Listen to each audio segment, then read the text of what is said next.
Okay, so it's hopefully working. I'm gonna go here. Setting up your meeting for YouTube Live. So now, you're just a little tiny. It's not really me. Oh no, I said background. So use this.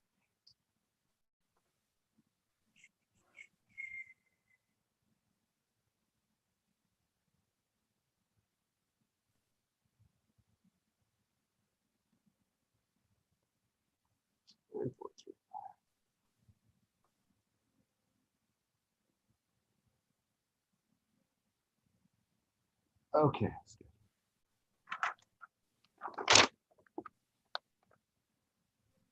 Now, starting streaming, less than 1 minute. My Zoom screen be big now. Oh, there we go. Now I can see. Now I can see.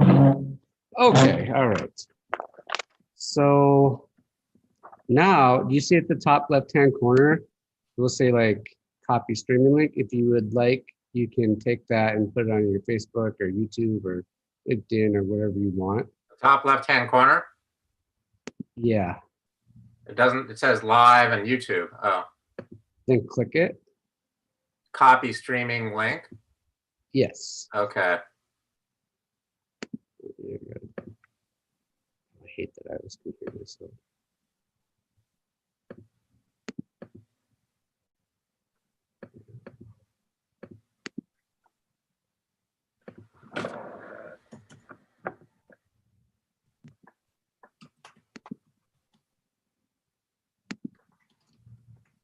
Gosh, my computer's going so slow. Okay, we're talking about protein today. We're recording. We're live, I think, or maybe we're not. Yeah, that's I live. could record. Please request record permission from the meeting host. Dude, give me permission. Second, I'm putting it on my Facebook and LinkedIn, but my computer is trying to run too many things at one time.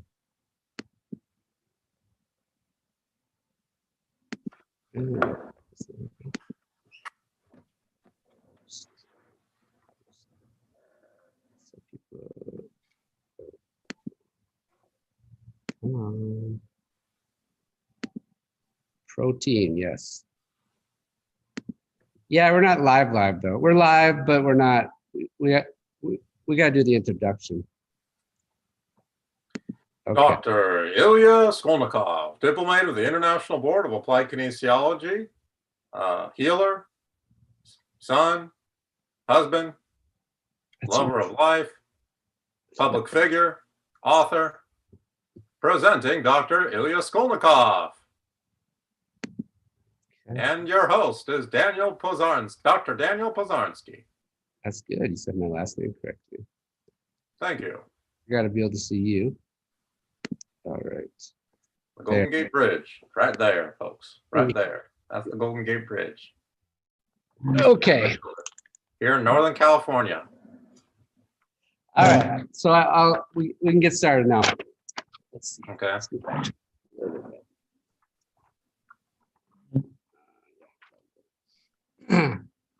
Hello, everybody. This is Dr. Daniel Pozarnsky with Dr. Dan's Health and Business Power Hour. I'm here today with episode 2 of the Skolnikov method with Dr. Ilya Skolnikov, all the way from Northern California.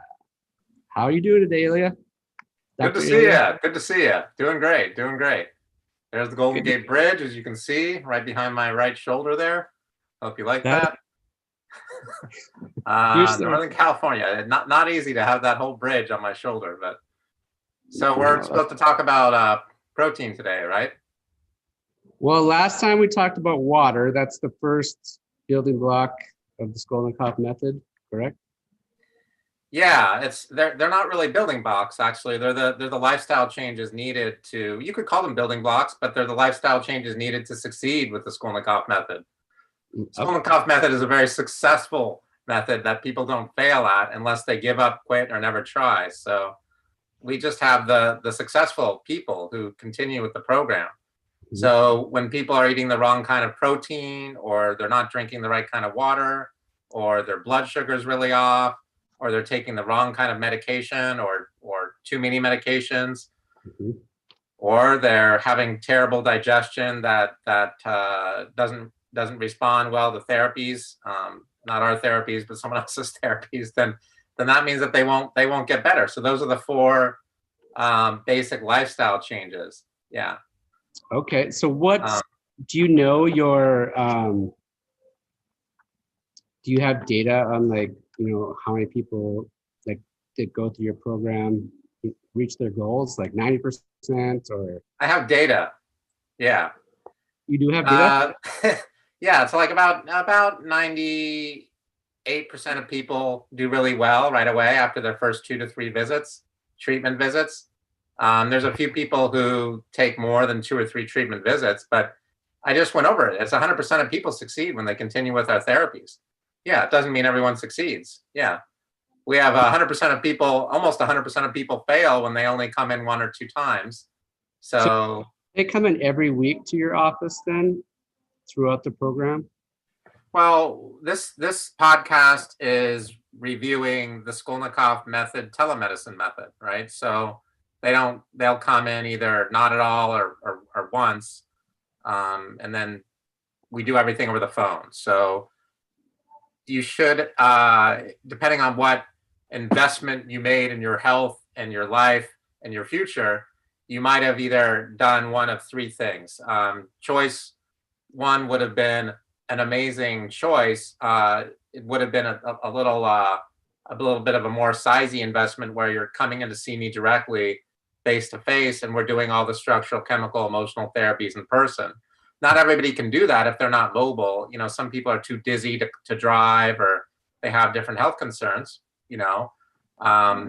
Obviously somebody who's in a coma is not going to go anywhere, right? So that's choice 1, is they come in to see me. Choice, do you treat people that are in comas? Well, yeah, but those are not easy patients. Yeah. Oh, interesting. Yeah, I don't do the manipulation under anesthesia. I'm not licensed to do manipulation under anesthesia, but we can just help them without doing that. Yeah. Okay. Anesthesia, I don't really treat people who are under anesthesia anyway. So, people who are in a coma who like had a traumatic brain injury. Say it again? Like somebody who may have had like a traumatic brain injury. Yeah. So if we start working with them and helping them, it's their family that would have decided to have them get started with care. If it's post-injury, then that can be difficult depending upon the age. And if it's before the injury, it's not as difficult. But people. It's kind of getting off topic here, but yes. Yeah, I mean, I mainly deal with people who are ambulatory, people who are walking and whatnot, or they were walking when they came in. Maybe there's an injury where they have to be in a cast, or they have to have crutch or something like that temporarily while they heal from a fracture. But yeah, most people are walking around when they come in, and they walk out of the office also. But kind of got me distracted a little bit. So the point is that yeah, choice 1 would be, you come into the office. It's a bigger investment. Choice 2, we send you out some homeopathy that might cost about $500, and there would be 100 different homeopathic remedies. That would be either depends on what we find during the initial consultation, but they could be either 30C, 200C, 1M, or 10M. The best potency seems to be for my patient population. For newer patients, right around 1M. So there are 100. What metric is that you're using? M and C, like millimeter, or what's M and C? There are metrics for homeopathies, the centesimal scale. Oh. So homeopathy is different. We're not measuring. We're measuring thermodynamics. We're measuring. We're not measuring what you think we're measuring there. Okay. Homeopathy is just a type of energy medicine. So it's measuring kinetic energy. and it's not at measuring speed. So it's measuring the vibration of the potency. So again, this isn't really what we're talking about here because it's way off topic. But the approved constitutional homeopathic remedies start at 30C or above, and then they go up to right around 1,000 M. Okay, so but we do have an hour, so I mean, I don't know. I guess it's a good thing that you asked. If you hadn't asked, then we wouldn't. There's going to be a whole bunch of people wondering what the heck I'm talking about. Exactly. So thank you for doing that. Yeah. Homeopathy is necessarily. Yeah. Okay. So let's go over it. So, what is homeopathy? Okay. So if we take gasoline fumes and we start breathing them, if we do it for too long, we're going to die. So that's poorly advised, and I wouldn't even do it at all. But let's just say a healthy person, huh? Unless you want to die. Well, we're talking about homeopathy, okay? So if somebody takes some gasoline fumes and they breathe them in a little bit, if it's a healthy person, they should feel really tired and kind of knocked out, something like they're about to pass out. Mm-hmm. And then you can take the gasoline fumes and you can put them into water, and then you can shake that water 100. Well, you could shake it 1,000 times. Okay. Now, or actually, let's say you shook it 1,000,000 times. This is very unusual, but I use these potencies in my office all the time, even though they're really high potencies. So if you shake the water 1,000 or 1,000,000 times, which that's not going to happen right away. But if you get started and you actually do accomplish the 1,000,000 shakes without breaking your arm or something, Mm-hmm. then you would take just about a few drops of that water that had the gasoline fumes in it, and you put it in about 5 ounces of distilled water. Then you could shake that 5 ounces of distilled water 1,000,000 times. Then you repeat the process 1,000,000 times. Okay. After you've done that 1,000,000 times, you'd have a potency that's very similar to 1,000 M for ethereum or gasoline fumes. Ethereum is a little bit different than gasoline fumes. It's ether, but anyway, it's not completely different. It's quite similar. So now the point is that there's nothing in that final preparation. There's no active ingredients in there that can be found in a microscope. It does have use. It has a clinical benefit, and the clinical benefit is it makes you feel the same way you would as if you were given gasoline fumes, which are toxic for a healthy person. Okay, but for a person who has panic attacks or they have a rapidly beating heart, that can calm them down and make them more easygoing, so that now they're functioning better. It has a huge health benefit. So that's just one particular homeopathic remedy called ethereum, or it's like gasoline fumes. So there's well over 5,000 that have been proven. All homeopathic remedies that are approved. This sounds kind of hokey or kind of like weird language, but they've all been approved, and some of them are approved for some countries and not for other countries. So it kind of depends on the proving. But if they're part of the constitutional pharmacopoeia of homeopathy, which is comprised of about 5,000 different remedies, all 5,000 have been proven. People have actually experimented with taking in the toxic substance and taking notes on how they felt. And then they gave the same thing to a person who had those symptoms. And if it causes the symptoms, it should also relieve those symptoms in an unhealthy person. So, somebody who's exhausted all the time and can't sleep very well, you can give them coffee. Coffee is a really very commonly used homeopathic remedy for somebody who's always exhausted. And it also helps with sleep. But, not the homeopathic remedy, correct? Just the coffee is a homeopathic remedy called coffee accruta. Yeah. Yes. But if you actually drink coffee and you're healthy, you don't feel you feel a little overly energized if you don't regularly drink coffee.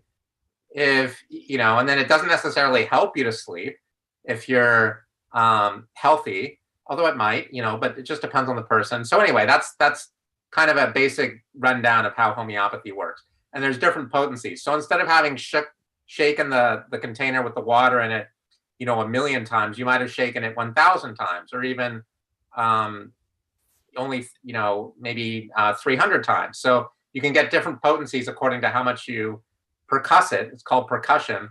And then the higher the potency, the longer it takes to act and the longer lasting the effect of the remedy. The lower the potency, the less time it takes to act and the less long lasting the effect of the remedy.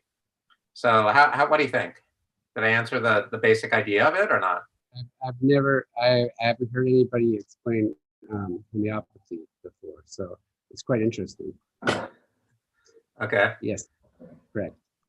Um, so then on to, for the second, you had 3 steps. Yeah, right. So the third option is that they skip the homeopathy. They're not coming into the office, but we can just do the consultation over the phone. And then when we do the consultation, I'm going to determine what therapies are needed, and we'll send out mainly just herbs and nutrients. And that's the least expensive. Nothing wrong with it. It just, when I say it's the least expensive, it may not be, because the homeopathy that is given to a person during a Skolnikov method's new medicine consultation is so powerful that it really does resolve a lot of the energetic imbalances that a person has. So they need far fewer herbs and nutrients. If we do not use the homeopathy, they need a lot more herbs and nutrients. If we do use the homeopathy, which is a sizable investment in oneself, and let's hope you'd want to invest as much in your health as possible, then you need fewer nutrients, and because you're healthier. You just not as much needs to be done. So that's not, one approach isn't like better or worse than another. It's just different approaches for different people. I always encourage a huge the highest investment in yourself possible. Come see me in person. You'll get better results. You'll feel better faster, and then we go down from there. Yeah, I mean, it's very straightforward, I think. But yeah, like silver, gold, and platinum. But anyway, silver is platinum is like you coming to see Big Daddy Dr. Ilya, and then gold is you get the homeopathic kit. It's like gold. Literally, it has the more value than gold does. I mean, it's it's valuable. And then the lower investment is we're going to do great. We're going to get you healthy. We're going to use herbs and nutrition and some other we're going to do some other things during the consultation. We'll figure out your exact health puzzle and what's your solution to your health puzzle. And it doesn't, you're not paying a whole lot as much, you don't have to invest as much right away, but you still get the result. You just may need a little bit more nutrition and some more herbs than if we started using homeopathy right away. Homeopathy is very powerful, extremely powerful. It's healed almost every disease known to man, except for genetic defects. Really? It was a lot more effective before World War II, when there were, Why is that? Well, there were a lot of chemicals put into the environment during World War II.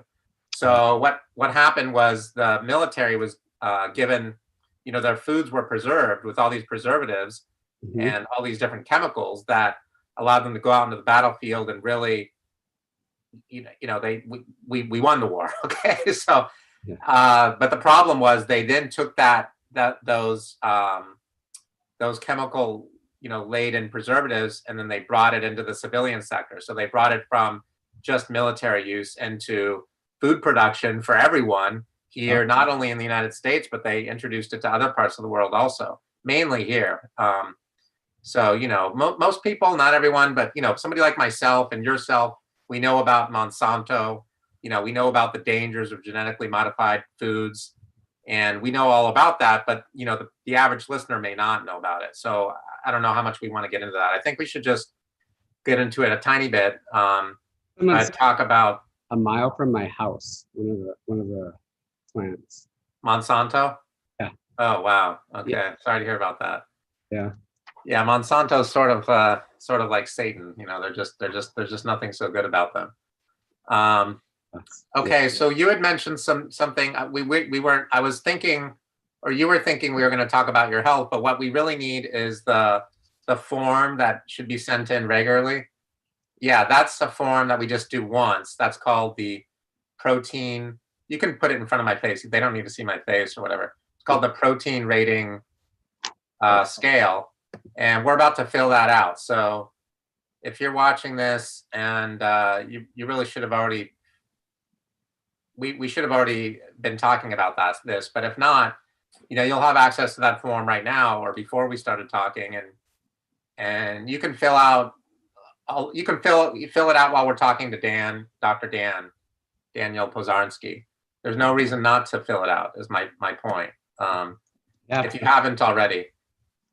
So let's go over it. Okay, so it may seem like I'm just kind of like being a dictator here, but really everybody is different. Okay, so it's not that we're going to just have everybody do the exact same thing, but Daniel here is dealing with a lot of emotional ups and downs and some things with anxiety is almost the same thing as emotional ups and downs, and some similar kind of high levels of stress for a long period of time. And the more I say, the more I feel silly just talking about your health. Any other big things you want to share that are like big, nasty, ugly things that you probably don't want to talk about, but just like words that have to do with your health, your medications that you're using, or anything like that? Yeah, I don't feel that healthy. I try to do a lot of the things that we're taught in chiropractic school and that I've read about, and I've just kind of gotten stuck. And especially in this year has been really tough on me. Okay. Starting a new clinic and then having the coronavirus and some different like financial ups and downs due to that. And the coronavirus affected everyone. Did you get the virus, or you just hearing about it and freaking out about it? I've never been tested positive for the coronavirus. Oh, okay. But just the financial economic has been definitely affecting me. Okay, I'm just seeing if I can get all of our notes. So what about sleep? Can you say anything about sleep or mood that's slightly more specific, especially sleep? Well, or not? I'm tired all the time. I sleep, but I don't feel like I get like into like REM sleep, deep sleep, restorative sleep. So that's a huge thing, I think, or a huge piece of the puzzle. Yeah. Okay, so while we're going through this, see the big key is if you're even slightly or remotely, like Daniel, if you have a little trouble with your sleep or a lot of trouble with your sleep, or your mood could be better, maybe your mood is good sometimes, but it goes up and down. Maybe your mood is fantastic, your sleep is terrible. Maybe your sleep is fantastic, but your mood is terrible. Any combination like that, we're going to look very carefully at digestion and diet. The two are different. Somebody could have a perfect diet and terrible digestion, or they could have, there's almost any combination is possible. But we're not just focused on Daniel, is my point. Even though it seems like this is all about Daniel, it's actually about you, the listener, who may not be Daniel, although Daniel's, the host. So we're going to mark this up, Daniel. We'll put most of these proteins, my patients have done really well with, at least the top half of the sheet. So we're just going to start to mark it up. Okay. So with lamb. Let's go back one step. Why is protein so important? Okay. So protein is really important because another great question. Thank you so much. You're welcome. Do a minute of prayer. No, I'm just kidding. We can just do a second of prayer. Protein is really important because it comes from a Latin word, which means proteus. That Latin word, proteus, means of utmost importance. So it's got to be important. Every cell in the body is made of protein. And it's true that there's a little bit of fat in each cell of the body, and it's very small, minute amounts of sugar, but not a whole lot. The membranes of all the cells are made of something called phospholipids, which are a protein and some sugary stuff, and then fat. So that's the cell membrane of every cell, including the hair, including the bone, including the skin and the nails. Some of these structures of the body have more or less protein, but anyway, it's still the same basic idea. And so The other thing is almost all the hormones in the body are made of protein or fat. Some of them are more like mostly fat, but the enzymes and the proteins are, I'm sorry, the enzymes and the things that allow for the hormones to be made or evacuated from the body or metabolized properly, those are enzymes. Enzymes are made of protein. So this is like one of these things where for some reason it's become controversial, but it doesn't need to be. Okay, so if you go through a really popular medical physiology textbook, I personally like Guyton and Hall's textbook of medical physiology. It's not the only textbook, but I like it. Okay, and it goes in there the opposite of what most people are thinking. So most people are thinking that they're going to eat too much protein and stress their kidneys. But the most common kidney diseases are due to not enough protein intake or deficiencies of, vitamin B3 or vitamin B6 or vitamin B12, or one of the other similar B vitamins like folic acid or even inositol or even choline. More so B3, B6, those and B12. Folic acid is really important to metabolize B12, but neural tube defects in newborn children due to folic acid deficiency are almost for sure going to happen if the person, if the pregnant woman doesn't have enough folic acid. But anyway, get the point, right? These things also have protein-like chemicals in them. They're, that are needed just to have the vitamin itself. Vitamins are relatively important. They're not they're not number one, but they're pretty important. In other words, all these proteins that are the building blocks of cells that are broken down into amino acids that are then taken up into your body, and many of them are converted into neurotransmitters like tryptophan and tyrosine.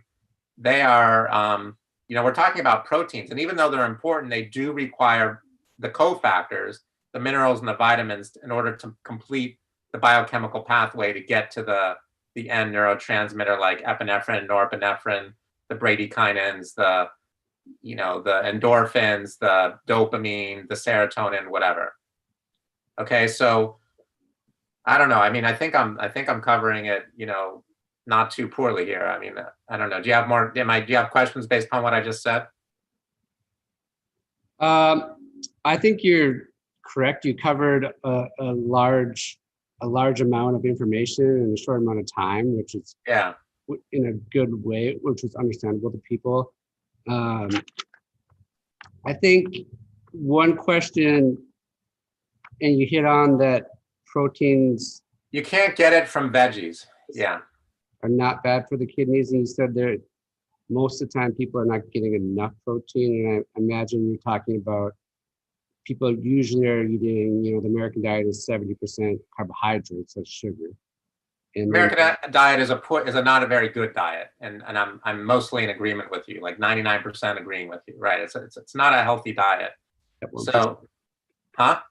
1% is not agreeing. Well, I mean, there's different Americans that are different in different parts of the country, and there's different things that are happening for different people and different families and different ethnic groups and things like that. But yeah, overall, of course, I agree with you.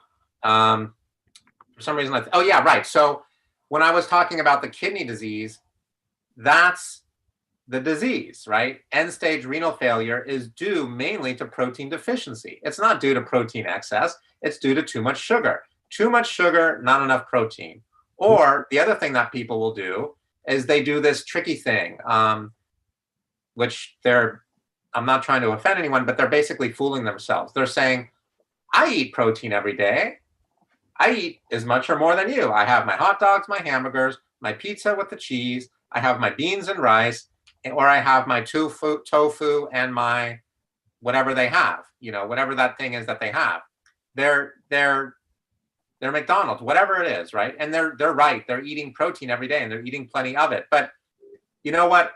If you go through the Eads' book, Protein Power, it's too bad I don't have that. Maybe I'll, just talking to myself for a second. But if you go through that book, they document that if you mix carbs, complex carbs like bread, rice, pasta, potatoes, with protein, now you're going to spike insulin levels and cause all kinds of problems for the body that lead to all the modern chronic diseases that we have, the diabetes, the rheumatoid arthritis, the Hashimoto's, the heart disease, etc. Okay, so it's not just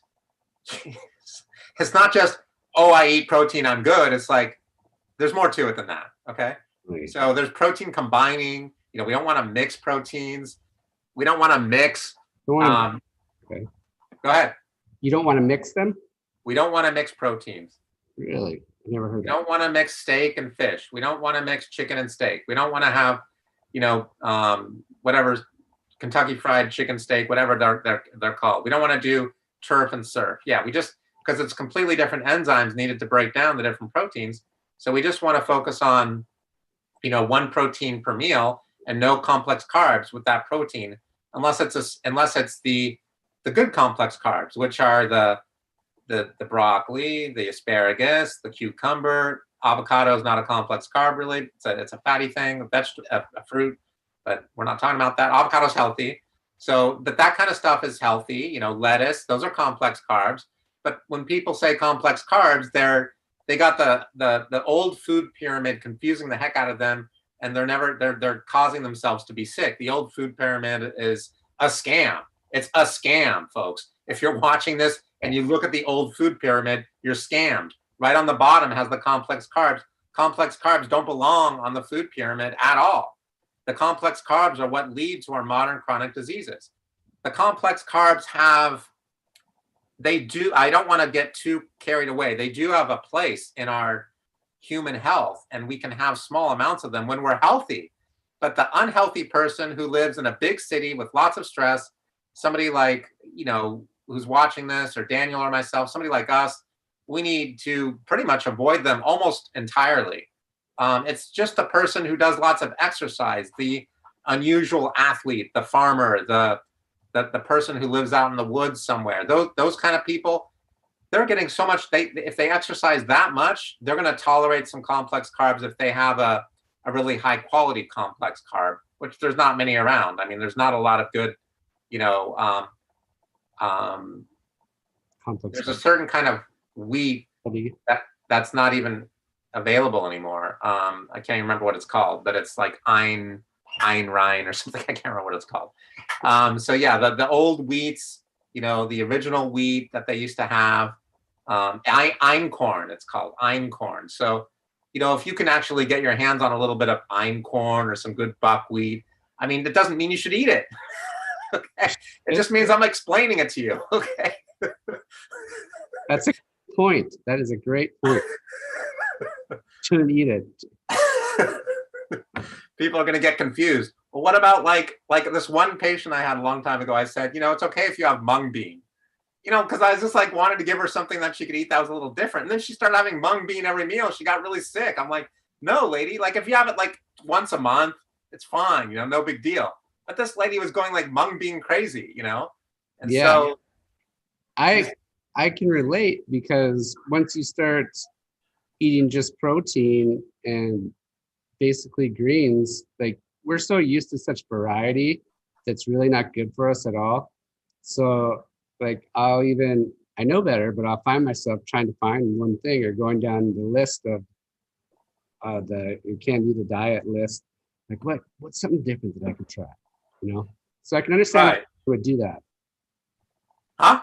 I can understand why somebody would start eating mung beans for every. Yeah. After said it's okay to eat mung beans. Yeah. So I mean, each person is a little bit different, and we're dealing with your microbiome. I don't know if the science is going to help. I don't know if the science will help my listener, but just trying to watch the time a little bit while we're talking. Maybe we should go through this, and then we can continue we can talk about whatever I was just talking about. I guess we were talking about protein. We were talking about different forms of protein. We were talking about complex carbs and whether or not they're good or not good. And then we were talking about well, we were just the microbiome. Okay. Yeah. So let's just kind of put that aside for a minute. Oh, we won't go there. I mean, we can do it in a couple minutes, but I think we got work to do. So lamb, I would just put on your sheet 9 for lamb. So now we're talking about different types of proteins that have a, what would you say, different energy values or different? They're just different animals. They're dead animals, different kinds of animals Okay. from different places. What about vegans? What do they do on your if they come to you? I'm sure this probably happens a lot in California. If they're not willing to eat a good quality protein, then I'm not going to accept them. You're not going to accept them. No, It's essential. not unless they want to invest an extra $1,000 a month on taking supplements, minimum. And even then, why would they want to spend that much money? Just because, I mean, it doesn't.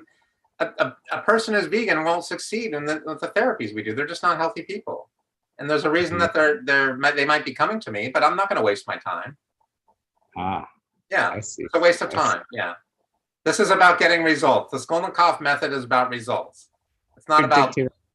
Huh? And that's what we want, results. We want to get healthy. I said you're a dictator of results. Dictating results?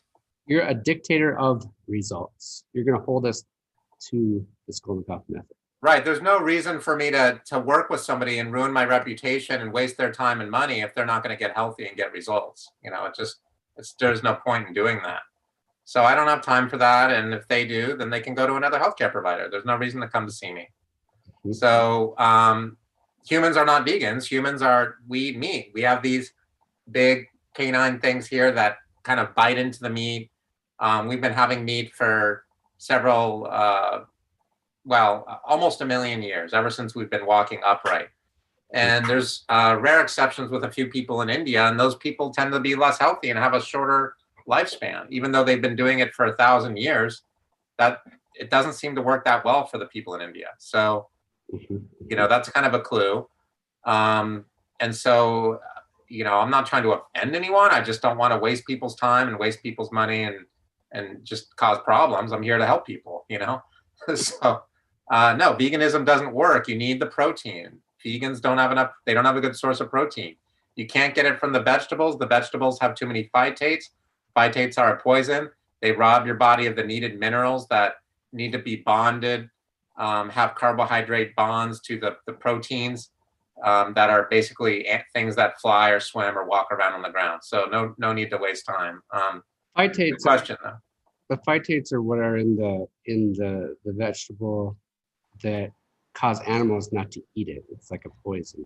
Phytates are in the nuts and the really fibrous things that are never cooked or broken down in your mouth. Mm-hmm. So if you start juicing your food, you're getting a ton of phytates and a few other chemicals that aren't so good. We don't have an active appendix like a cow or another ruminant, so we can't.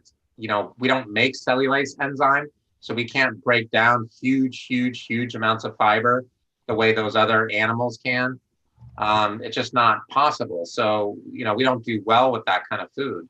Now, for people who have a little bit of nuts every now and then, you know, that's no big deal. But if they keep going for it, you know, they tend to have some health challenges that arise from that. I mean, that's what all my videos about the ileocecal valve are all about. Trying to educate people about that. Yeah, very interesting. Yeah, so for lamb, the higher the number, the more valuable it is. For lamb, we should put a 9. So let's put 9 for lamb. For turkey, we should put a 9. So turkey is important, or good, or helpful, or all right. For poultry, we should put an 8. Poultry's great, a little bit less methionine than some of these other ones. Beef, we should put a 9. And then Atlantic fish, we should put a 10. Pacific fish, we should put a 5. Okay, the Atlantic fish is getting people confused because we have the farmed and then the wild Atlantic fish. It's always better to have the wild Atlantic fish, but we're running out of... Why? Huh? Why? Well, farm fish is not a happy animal. They're stuck there in like the cage may be very large. So if the farm fish comes from Norway or from Iceland or from Scotland, it tends to be pretty good. You know, it's a good farm fish. They have really huge spaces that they put aside for the fish. But if we're talking about like salmon, for example, salmon swims upstream, in the wild, and then they lay their eggs up on the land in like after they've swum up a river, and then they come back down, and then they go all the way into the ocean, and they're hanging out in the ocean. I mean, that is a tough, strong, powerful, very spiritual, very amazing, impressive, great fish, and it's very healthy too. But we've had destruction of our entire northern Pacific Ocean, destruction, damage, depends on what word you want to use, but due to the Fukushima problem back towards a little after 2011, I guess, maybe 2000, I can't remember what it was, but, Tsunami. When the tsunami hit there. Yeah. So that caused a lot of problems when all the radiation came out of Fukushima, and then so that caused a lot of problems for the Pacific Ocean. So we don't want to get exposed to too much of what used to be a really healthy salmon that would swim up all those rivers. And then, to the best of my knowledge, on the other side, whether you're in Alaska or whatever part of the world you're in, there's just not a lot of wild salmon that's naturally there in the Atlantic. So you mainly just have the farm salmon that comes from those oceans that are so safe. So again, the farm fish is not terrible if it's a really high quality one from Scotland, Norway, or Iceland, but it's just not as good as the happy fish that swim in the ocean, do what they want. It's more of a natural environment for them.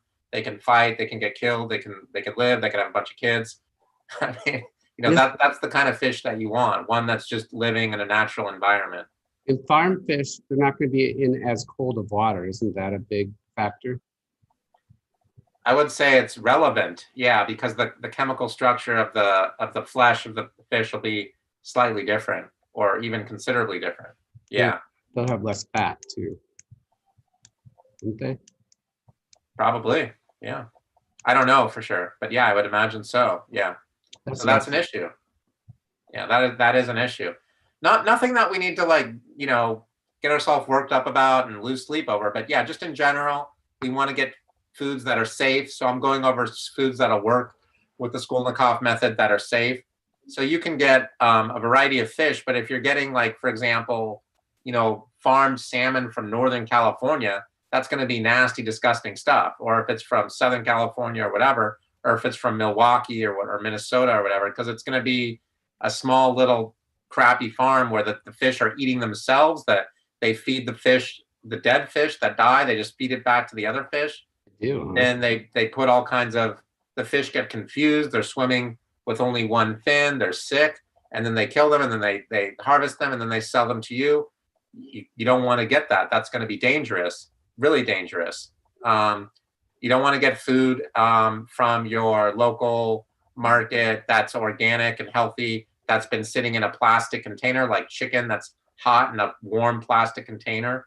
I mean, you never want to do that. If it's cold, it should be okay. If it's frozen, I don't know if it's great, but it should be somewhat safe. But if it's hot, warm, and plastic, don't do it. Okay, don't do it. No. Okay. I go to a shop where they put it in paper, right? Yeah, it should be okay.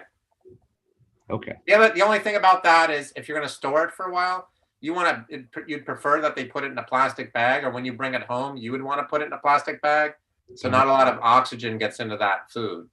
You want to keep the oxygen out so it doesn't spoil right away. Okay. I mean, unless you're going to eat it that day or the next day, you need to take care of the oxygen getting in. Mm-hmm. So we did Atlantic fish is 10, Pacific fish would be right around 5 to 6, so either one. Okay. And then the eggs would be minus 1,000, so that's an allergen. I thought eggs were good for you. Exactly, that's why we're going over this. Okay, thank you so much for that important comment. So eggs have... They're minus 1,000.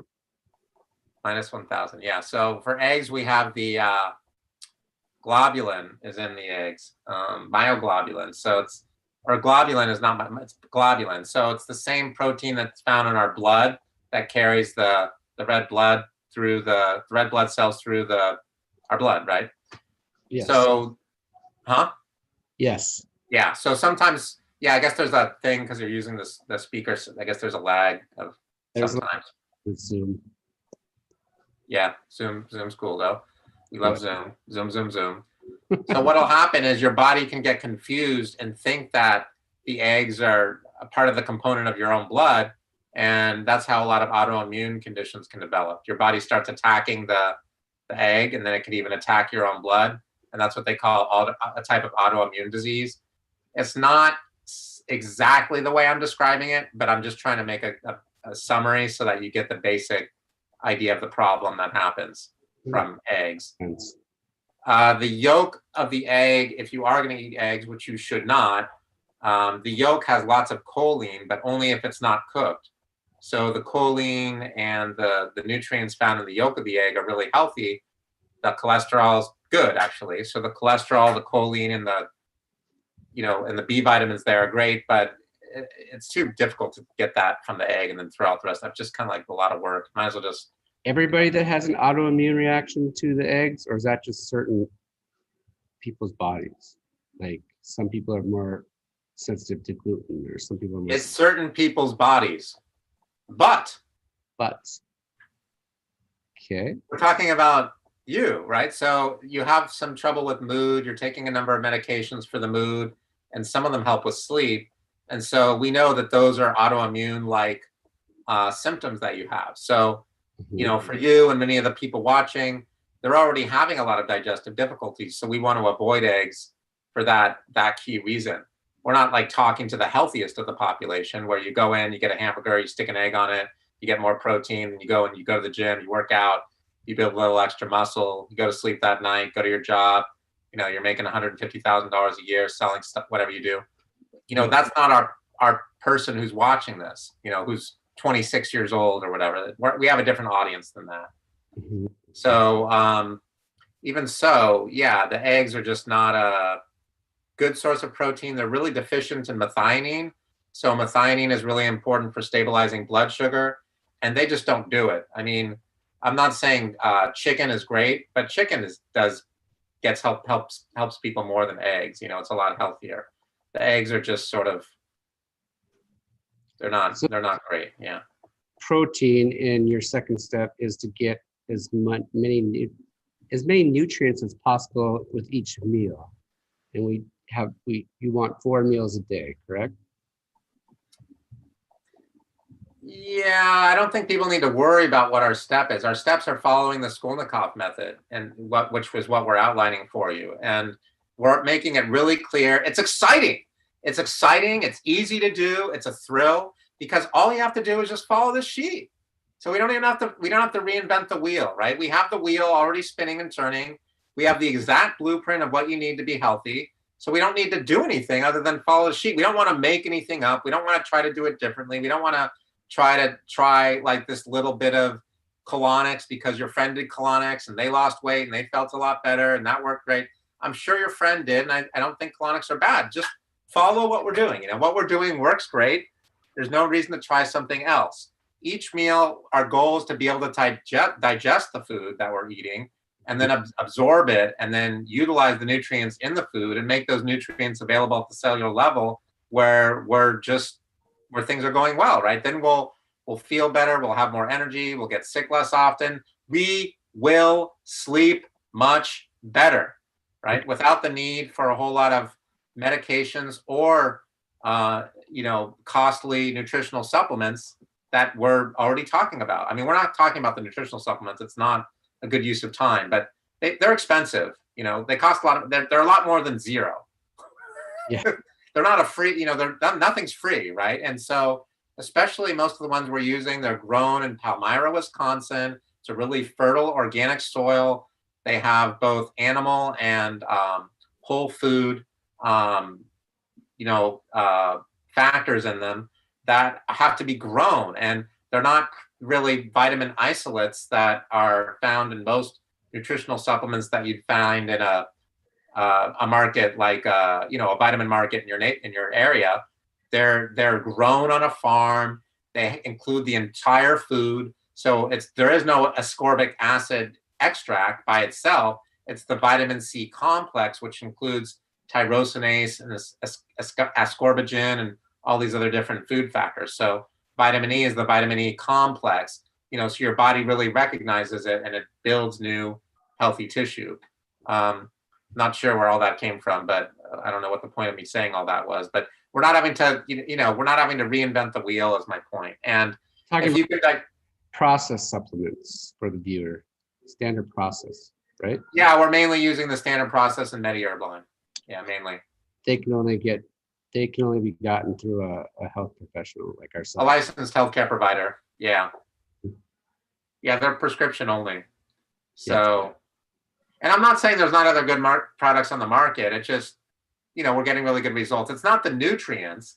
It's the diagnosis of exactly what nutrient you need, in what order, at what time, and at what dose to get the maximum result. It's not the line. It's not the standard process line or the MediHerb line. It's what standard process product you take. How much of it? What MediHerb product do you take? Do you take none? Do you take a whole bunch? It really matters. Okay. So that's why we're talking about it. Okay. So we did the eggs. We talked about eggs. Pork should be a negative 2,000. Really? Yeah. Pork is not a very clean animal. A lot of the pork, it eats their own fecal material, which it's not as bad as it sounds. It sounds really, really bad, but they're sort of in an unclean environment. And sometimes a lot of the animal itself is fermenting. And that's also not quite as bad as it sounds, but it's not a very healthy food. So there's exceptions. There's some people who can do okay with pork. Most people, they just get into trouble with pork and eggs. So I'm going over ways to stay out of trouble. This is about like no trouble. This is about like everything going well here, right? Yep. Yeah. So organic pork's the same basic thing. People get into trouble. It doesn't matter how great the pork is. It's just better not to get into trouble. And then there's exceptions. We're working with each person. I'm working with you individually. If you're one of those rare people who can tolerate some pork, then that's okay. If you're one of those rare people who can tolerate a few eggs, that's okay. But as a general rule, we're going over things a little, for Daniel right now. And then are you open or closed to goat, frog legs, or escargot, which are hard to get anyway? You can get goat around here pretty easily, but I like goat. I don't eat frog legs or escargot. What's escargot? Is that fish eggs? Escargot is the snails. They're French. Snails, that's right. Yeah. So put a line through frog legs and escargot so we don't waste the time with that. Just what's their rating? That'd be like 7 for frog legs, 7 with escargot. Yeah, and goats is 7 to 8, 7 or 8 for goat. I probably actually will get some goat because that's pretty easy to get around here. So anything over around 5 would be good. Because 4.5 or 5. A lot of pork and a lot of eggs, so that makes sense. Yeah, try to get up to as high of a number on the scale as possible. So anything over 7 or 8 would be really good. So the Atlantic fish is your number 1 best go-to food. And if you're in the middle of the country, which I guess you are, yes, you're back now, almost middle north. Middle north, yeah, it's pretty much. I'm guessing, I could be wrong, but it's probably almost as easy for you to get Atlantic fish as it is Pacific fish. So definitely go for the Atlantic. Don't want to get fish from the Pacific because it's. Will it say on the packaging? You just have to be really careful. Yeah, not really. Maybe Maine. Maine is going to probably be East Coast, right? So, or Boston or whatever. So that's going to be Atlantic. Yeah, Massachusetts, Maine, whatever. Just something where it's the Indian Ocean is okay. The Mediterranean is good. They have good Bronzino from there. Some of it's farmed. It seems to be fine. Also, watch out for shrimp from the Gulf of Mexico because anything coming from the Gulf of Mexico is suspicious because we had that big, I guess it was Mobil oil spilled a whole bunch of stuff there years ago, and then they put this dispersant there, and you don't want to play any games with the Gulf of Mexico. So be careful that your shrimp is a really good quality shrimp, preferably wild from the east coast if you're in the United States, or if you're in another part of the world, it can be flown in from anywhere. Just don't get it from those countries that are in the Pacific, like the South Pacific, Japan, Vietnam, Korea. You know, you just don't know what's going to happen. It's too risky. But India is good. You know, if you could be what? Radiation proteins, radiation. Well, you're suspecting it. Yeah, you don't know really. So it's too much. And it's not just radiation. I mean, sometimes like if it's coming from Vietnam, you just kind of wonder like, so it's coming from Vietnam. You know, you just kind of think about it a little bit. Like, what happens in Vietnam? Nobody has any money. You know, people sometimes sell peas and things that they paint green because they're not green, and then they send them to other countries. Like, you just don't know what's happening. It's too weird. So, you know, if you can get a lot of more information about the food you're buying, it's better. You don't want to be left in the dark about everything, you know. So I'm not saying you can't find good food in Vietnam, but you got to just be careful. That's all. Yeah. All right. All the food in my house so far. You what? I've thrown away a lot of food that is not good for me. Good job. Process. Yes. High five, Daniel. Good job. High five. Yes. Well, we can go over the complex carbs a little bit more in the microbiome. So there's a whole lot of research showing that people can benefit from eating a really varied diet with lots of different kinds of foods, which is not really something I'm going over here. So the reason why we're not going over it is because we're giving you a specific diet that's specific to you, the listener. And it's not a varied diet. I mean, I'm just going to be honest with you, because we don't want a varied diet for you. We want the one that's specific, that's going to get you healthy right as soon as possible. So if you start adding a little bit of potatoes and rice and pasta, you're going to run into like big doggy doo-doo. So we don't want that. We want you to get healthy right away. We're getting rid of some infections with many of you. Like Daniel's an example. He has some infections we're getting rid of. He's using, Daniel's a good man, as you can see. He's using a little bit of golden seal to help with a bit of a bacterial infection. Hopefully things are going okay with that. How are your sinuses? Is it a little bit better or not? They're better as long as I don't eat any of the stuff that you told me not to eat. I can do this. Watch. Hopefully everyone can see this. I just stand here. Yep. You're on the Golden Gate Bridge. Remember that. Don't jump. Okay. Thank you very much. Thank you all. Glad I can help.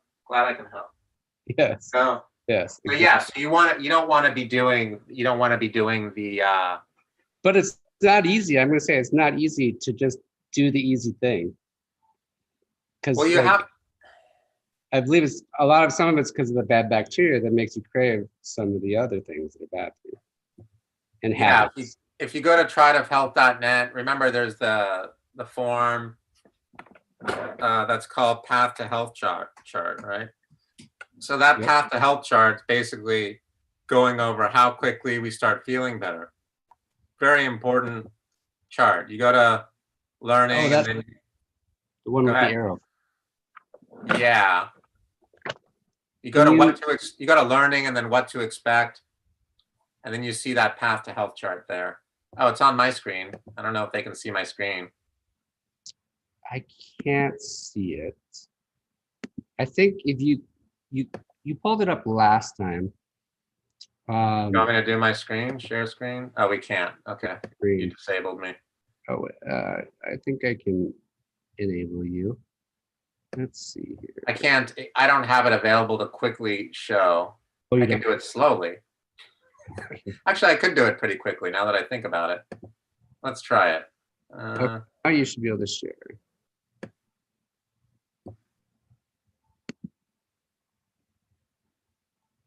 You should, yeah, I'm going to be emailing you that. Do you have access to your email? Yes, I'm on a computer.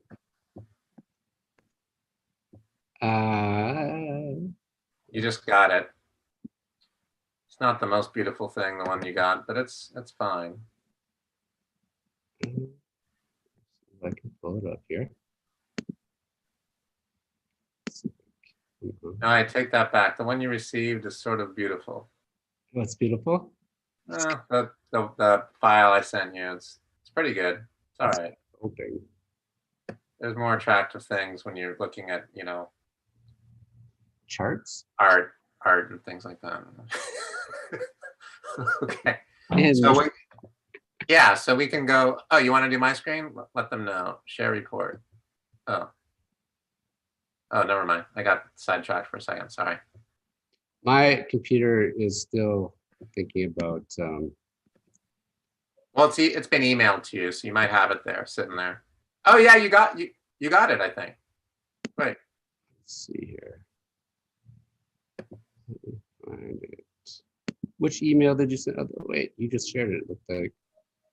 Let me go back. There, I can see it on your screen now. Oh, really? Okay. Can the viewer see it? Yeah, the viewers can see it now. Yeah, so going from the symptoms over here, the red circle, to I'll make it as big as we can, to the green circle. We'll do that at whatever pace the person who's watching this, like Daniel or myself, are ready to do it at. So we want to correct and strengthen the underlying causes of your symptoms. So in Daniel's case, there was trauma from when he was a kid. That's going to mean we have to talk about that a little bit at some point, not while we're doing a podcast. And then there's, some trouble with digestion, a few infections, and all this kind of stuff. So, he's having some trouble with his sinuses, his mood, his sleep, et cetera, et cetera. His energy's been low, et cetera, et cetera. So we want to get to the symptoms first and foremost. It's important to him. It's important to me. It's important. So we do that. He feels better. His sinuses feel better. He sleeps better. He needs fewer medications. That's great. Then we want to continue to correct and strengthen the underlying causes of the problem, the trouble with digestion, the emotional causes, the chemical causes, the structural causes. And then we want to help with neurologic, hormone, and brain support to the point where at a certain point soon, he doesn't even need any medications. And everybody goes at their own pace. We're not trying to rush people. This is not a dictatorship. It's an open healing process. Okay, it's a lot more like a democracy, you could call it. So we want to go from the symptoms, or we will go from the symptoms to feeling good as fast as we can, right? But we also want to go as slowly as we need to for you to get the long-lasting and permanent results that you're looking for. So it's okay that Daniel's struggling a little bit with making some dietary changes. We don't want, we just want to support him, right? I'm just going to support him along each step of the way. We're not going to say, oh my God, what were you thinking? Oh my goodness, you should be ashamed of having that, whatever, pizza, cupcake, whatever it might have been, pasta. I know that I feel like you're watching me. From when you eat? If I eat something bad. Oh my God. I'm going to have to report this on the podcast. I ate a pizza one day after I was feeling good. And I felt just horrible for about a day and a half after that. I was like, oh my God, this must be working, because when I eat things he says, it works. Yeah, so the microbiome is incredible. We've now completed the Human Genome Project. And the theory was, and it really was a theory, at the beginning of the project, the scientists thought they could map out each and every part of the human genome so that they could identify each gene and what it did, and then do terrible things that they shouldn't be doing, like genetically modifying things, but they wanted to get rid of diseases. So it wasn't like a bad intention. It just, humans don't really, this is not the way life works. Life is done by God. It's not done by humans. Okay. But anyway, not every human realizes that. They think they can improve upon what God was doing, but you can't. Okay. So anyway, they were trying, and then they realized, well, wait a second, when we map out all the genes, it's not the way we thought. We're missing maybe 40 or 50 or even 60% of the genetic material that we thought we would find. We're almost the same as an earthworm genetically, just a little bit different. I mean, not that much.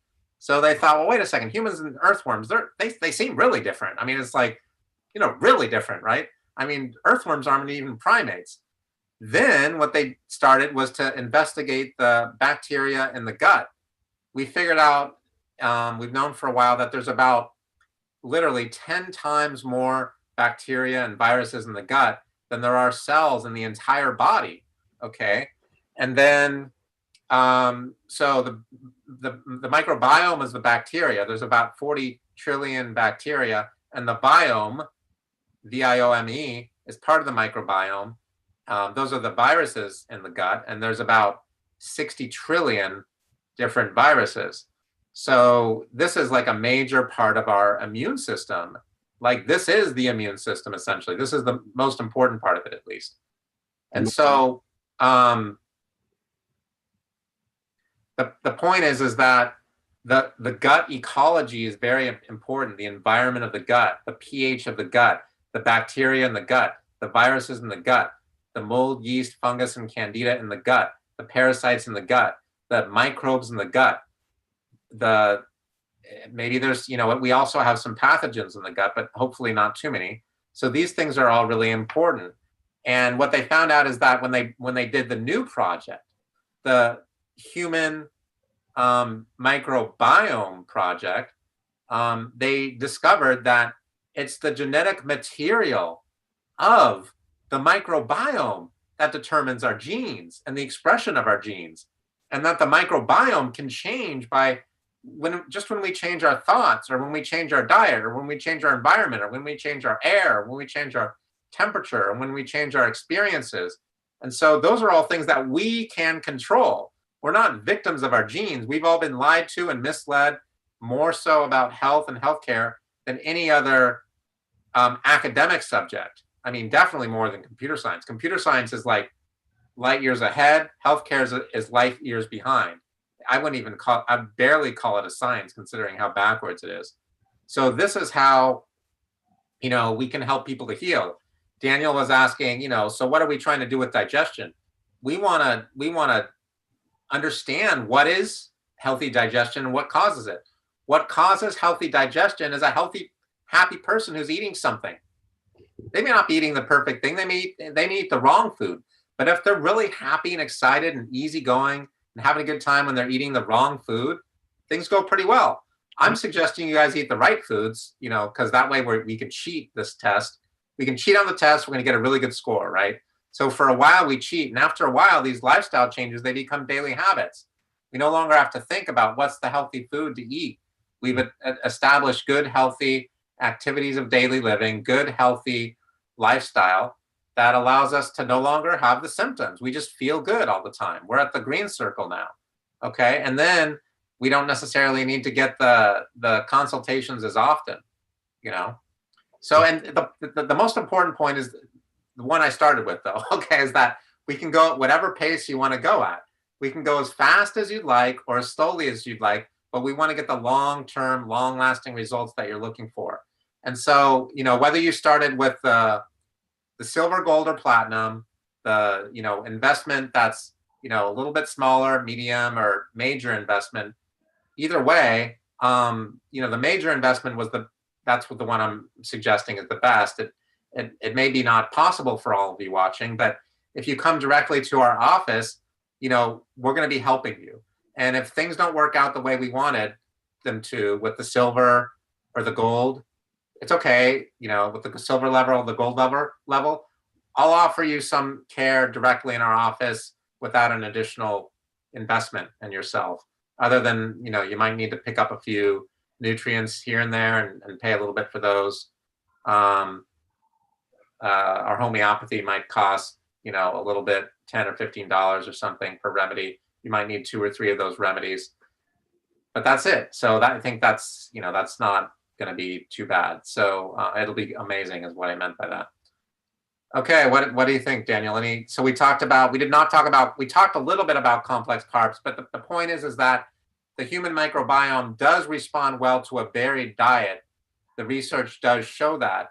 A varied diet is a little bit different than what the diet I'm prescribing is. But if you can just get really healthy fish and green leafy vegetables, like some good okra, some good arugula, some good asparagus, some good beef, some good lamb, maybe a little bit of, buffalo, which is also rated at a 9, It's like beef or elk or whatever, and obviously the fish is really important. You're going to do really well. We're going to help you. You're going to be feeling great. Everything's going to go well. And we just need to get that gut ecology really healthy, so that, you don't have the symptoms and they don't come back. I had this one fellow, he was having headaches. His name is Mark Anthony Stevens. He was having headaches for 37 years. Every month he'd have headaches that were so bad, he would have to throw up and lose a few days of work and everything because his headaches were so bad. I mean, 37 years. I treated him one single time using the Skolnikov method. He needed one single nutrient at the end of that visit. And it's been 2.5 months now. His headaches are completely gone. He hasn't had them since that one single treatment visit in the office. And his story is on our website. It's the top story at the very top. So at triadhealth.com. TRIADOFHEALTH.net. So it's triadhealth.net. But if you go to triadhealth.com, you will be forwarded to triadhealth.net. So yeah, that's fine. triadhealth.com, triadhealth.net, either one. Yeah. I have a question. What is the average time it takes for somebody to get through your program? Well, the average time it takes is this is a 12-week program. So yeah. Oh, it's 12 weeks. Okay. Yeah. And then people can vary their diet if they want or not. No, everybody's a little bit different in terms of their diet. We work directly with each person. It's custom tailored to each individual person.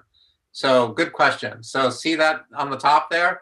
It says custom tailored and personalized program. Because everyone is different, everyone needs a different program. The program you are being given goes through these 3 phases charted out below. So the first phase is symptom relief, then there's the I feel good phase, and finally there's the supportive care.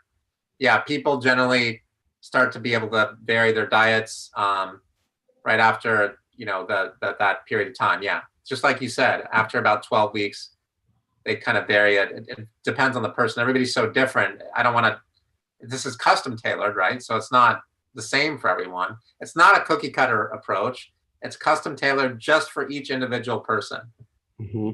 Yeah, each person gets to eat things that are slightly different, but yeah. And do they find that out, like, once you take everything away, do you add things back slowly, or? No. We're just doing everything every time we do the consultation, which happens about once a month. Depends on whether it's silver, gold, or it's actually diamond, not platinum. My bad. So silver, gold, or diamond. Yeah, depending on which one it is, that's how often we do the consultation. But yeah, if they're having trouble in between, then they fill out the symptom survey form and send it over, and then we'll process that and get back to them. I actually have somebody who's waiting for me to do that right now as we speak. But I see. So you have them redo that throughout the process. Yeah, the symptom survey form is right. It's going to be in front of us in about 20 seconds here. Okay. Platinum, you do it like this. Imagine with the silver, you do it every 2 weeks, and for gold, you do every 2 weeks, and silver, you do it once a month. Is that how it works? Well, silver, you do it once a month. Gold, you do it every few weeks, either 2 or 3 weeks, and then with platinum, yeah, you do it a little bit more often than every 2 weeks. It just depends on the person.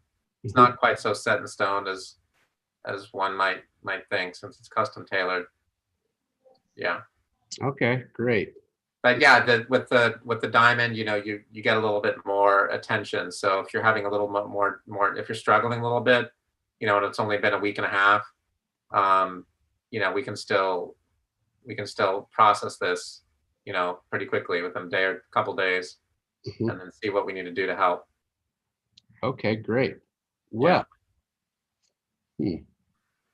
maybe I should fill that out again. Maybe that would be a good idea. Start with the history of dietary intake form, where you're writing down what you're eating from day to day. That's this one. daily record of food intake. See this? Yep. Yeah, it's from that company standard process. They put together this form. So you just write what you're eating and drinking from day to day, and then we need no less than 4 or 5 days worth. And then if you send that over to me, then we'll take a look at it and just kind of we'll help you with that. Okay. All right. I'll start filling that out. My problem is a lot of times I don't eat enough times, or enough times per day, because I was used to eating once a day. I think we need to get you on the Diamond program. Yes, you think so? Possibly. Yeah. Also, we haven't had any therapeutic consultations at all. So if you were, go ahead. We've been doing everything online and over the phone. Well, we didn't do any phone conversations lasting more than like 12 minutes or something. No, we didn't. So what we would do, what we do for all of our people who are there getting the homeopathy, the gold or maybe diamond, maybe not diamond, but for the gold, they have the homeopathic kit in front of them. And then on a regular basis, we go through that at least once a month. And then we figure out what homeopathic remedies they need. And that dramatically impacts their health and helps them to, get on track. But you're go ahead. I'd like to get a homeopathic kit. That would be interesting. Yeah, I'd be happy to send that over to you. You'll tell me whenever you just told me that, so we can do that right away. But and the other thing is, our listeners and yourself too, Daniel, you'd want to have 5 protein meals per day, not the size of my palm and fingers, but put your hand up. I can't. Yeah. So your entire palm and fingers. Can they see your palm and fingers, or just your fingers? Well, you have to unshare your dietary form. Oh, my bad. I can't actually see myself. What am I doing wrong here? Just go back to you. So unshare. Unshare screen. Oh, unshare the screen. Okay. My bad. Hold on a second. Stop share. What do you think? Yeah, now I can see me again. Oh, yeah, so let's get, so your whole hand, there you go. So your whole hand, palm and fingers, the entire hand. We want to have that much of those proteins 5 separate times per day for Daniel. 5 times. That's yeah. Really. So, we're thinking about when you wake up, and then, there's going to be a whole bunch more times, right? So when you wake, 5. Why can't you just eat one huge meal of protein? Because the blood sugar won't be stable throughout the day if you have one huge meal, because that's what we're helping you with, is stabilizing your blood sugar. Stabilizing your blood sugar will help with your mood. It'll help with your energy. It'll help with your organs and glands, especially your pancreas, pituitary, hypothalamus. I mean, your thyroid and your adrenal glands, and which is nice.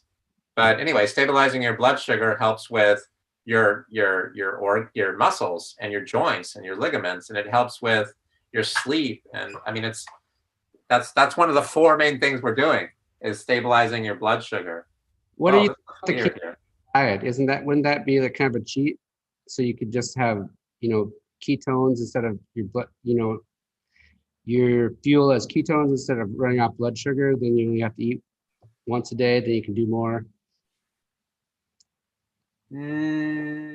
No, that's not a good idea. That's a bad idea. That's what's going to cause problems for you. So that's not a good idea. That's not a stable blood sugar. So the ketones, we are talking about helping you with ketoacidosis. So you will have large amounts of fat, and you may even release a little bit of protein or fat in your urine, which sometimes they call that a kidney infection. But you shouldn't be releasing too much of that stuff in your urine. But anyway, no, this is not a 1 meal per day starvation diet that you're thinking of. That kind of diet would be dangerous for the type of patient that I'm helping. It's not necessarily, I've heard about the benefits and whatnot. I mean, I'm familiar with that, and that's a whole other subject. The other thing that I've noticed, some of the people who promote that type of diet, what they do is they're they're actually eating something anyway. So they'll have some kind of a meal in the morning. It's just not their main meal. It's like a little snack that they have, or they have like some amino acids or something. So they're not really always following the eat nothing and then eat a big lunch and then you're good or whatever. Yeah, yeah. So there's so many different variations. I mean, if the person's healthy and they have really strong adrenal glands and their blood sugar is really stable, these are not my patients, okay? And they can have like a meal once a day, or they can do their athletic stuff, you know, their sports, and then they do their sports, they eat their meal, they go to sleep, they wake up, they do their sports, they eat their meal, they go to sleep, they wake up, you know, they can just take off a day or two every now and then to heal. That's not my patients, okay? Those are athletes and competitive, you know, those are like a healthier person than my average patient. Mm-hmm. So their system can handle that. You know, we're not doing anything like that though. Okay. Well, that's what I'm trying to do before the Skolnikov method. Okay, yeah, that was a bad idea. Okay. Seemed logical. Huh? It seemed logical. No, I mean, yeah, I did feel better. Yeah, there's people who can lose weight doing that, and there are some benefits. And in India, they say, you know, your body's going to clean itself out, and it's easier on your organs and glands because it takes a lot of energy to digest your food, and this and that and that and this. It's not that all that's wrong. I'm not saying it's like lies or anything like that. It's just not what we're doing here. You know, we're doing something different than that. Mm-hmm. So it's not that that doesn't work for some people under certain conditions. That's really, you know what that would be really a good diet for would be an actor, right? Or a bodybuilder, or somebody who's trying to sculpt, you know, they're sculpting muscles, mm-hmm. or they're entering into a bodybuilding contest. They need to show their physique and show off certain muscles. It doesn't mean it's that healthy anyway. I don't really promote an actor doing it, but actors do need to have a certain kind of body type. And when they do that, they can alter their body dramatically. And if they have a coach, and if they're getting all kinds of, you know, they can do different things with lab work and things to monitor themselves to make sure they're not going to do anything too dangerous. But this is not my patients that I'm helping. So mm-hmm. Okay. We're not doing anything like that. Yeah. Okay, great. Well, I won't do that. Okay. I mean, it's an interesting idea. It's not really so good of an idea in practice unless you're those rare actors or bodybuilders or a special kind of athlete or something. Okay. Or high fashion models, the same thing, right? Somebody who's doing modeling. The models aren't that healthy in general, whether they're the male or female models. So, you know, you don't want to aspire to be an unhealthy model. Just stick with what we're doing. It works really well. Some of those models, I mean, it's really sad what they're doing to their bodies, you know? Yes. Yeah. All right. So we covered protein and a lot more. Yeah. I think we did good. Yeah, we did great. So yeah. Next time we're going to do blood sugar on our next episode, Skolnikov episode. Nice. 3. Yes, blood sugar, and what was the fourth with digestion? Water, protein, blood sugar, and digestion. Yeah. Digestion. And one more. Sorry, I hope you don't mind me saying this. Just a little tidbit. We are wanting to avoid all the complex carbs that have the high glycemic index, just because the sugar is what stresses our organs and glands and causes the modern diseases. So there's a real reason for it. But it doesn't mean I'm putting down complex carbs for everything. They're not bad in all situations. They're just bad for you, the viewer, who's using the Skolnikov method to get healthy. You don't want to do that. It doesn't mean that all humans shouldn't do that, but you shouldn't be doing that, is what we're talking about. That makes sense. Yeah. All right. Thanks, Dr. Skolnikov. Okay. Thanks, sir. Second episode here. And we will talk to you soon in about 3-4 weeks again. The highest good is to find the cause. The highest good is to find the cause. Okay. All right. Talk to you in 3 or 4 weeks. Okay. Thanks, Daniel. I'll text you in a minute. All right. Sounds good. Great. Over and out. Bye. Now.